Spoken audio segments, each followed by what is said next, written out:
bà bong bồn chật đi cơ rộp sầm mây ấy lỡ chia sầm mây bạch chay cả vật chia men cà đi chầm ràn này bạch chay cả vật chia chẳng rol por miền ấy xanh những cơ lươn áประជាពលរដ្ឋម្នាក់ហ្នឹងហាក់បីដូចជាអ្នកសារព័ត៌មានមួយអញ្ចឹងពីព្រោះគាត់មានទូរស័ព្ទនៅក្នុងដៃមានហេតុការណ៍ឬក៏ព័ត៌មានអីគាត់តែងបង្ហោះអញ្ចឹងព័ត៌មានមួយចំនួនបង្កឲ្យមានការប៉ះទង្គិចដល់ផ្លូវចិត្តដែរដូចជាគ្រោះថ្នាក់ចរាចរណ៍កាលណាគាត់ថតមកស្រស់អ្នកខ្លះខ្លាចឈាមខ្លាចអីអញ្ចឹងទៅគាត់អូសទៅឃើញឈាមស្រស់សាច់ស្រស់ធ្វើឲ្យគាត់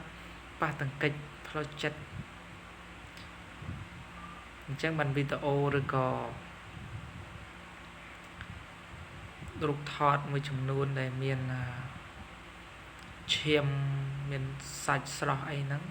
ដោយសារគ្រោះថ្នាក់ផ្សេងហ្នឹងគេតែងតែបិទអត់ឲ្យឃើញទាំងស្រុងឯឬក៏ឃើញព្រាលអញ្ចឹងកាលណាឃើញទាំងស្រុងពេលដែលគាត់អូសទៅឃើញគាត់អាចសម័យព្រឹត្តិការណ៍នឹងហាក់បីដូចជំនុំភ្នែកគាត់អញ្ចឹងពេលគាត់រៀបគេងគាត់នឹកឃើញពេលដែលគាត់ជិះម៉ូតូជិះឡានគាត់នឹកឃើញព្រឹត្តិការណ៍នឹងបងប្អូនមួយចំនួនក៏គាត់ខ្លាចព្រឹត្តិការណ៍កើតឡើងចំពោះគាត់នឹងការភ័យខ្លាចចឹងសម័យបច្ចេកវិទ្យាសួរថាបច្ចេកវិទ្យា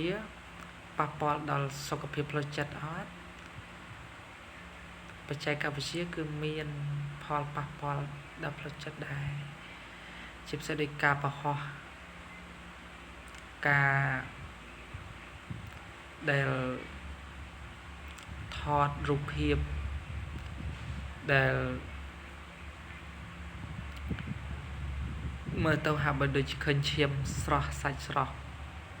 អត់ដាក់ព្រាលអីហ្នឹងណាបងប្អូនមួយចំនួនគាត់ចាញ់បាទអញ្ចឹងសូមបងប្អូនអ្នកសារព័ត៌មានឬក៏អ្នកថតបង្ហោះអីហ្នឹងអាចបើសិនជាអាចដាក់រូបព្រាលឬក៏អត់បង្ហាញឲ្យឃើញទាំងស្រុងទេនៅឈាមស្រស់អីហ្នឹងដោយសារតែបងប្អូនមួយចំនួនគាត់អាច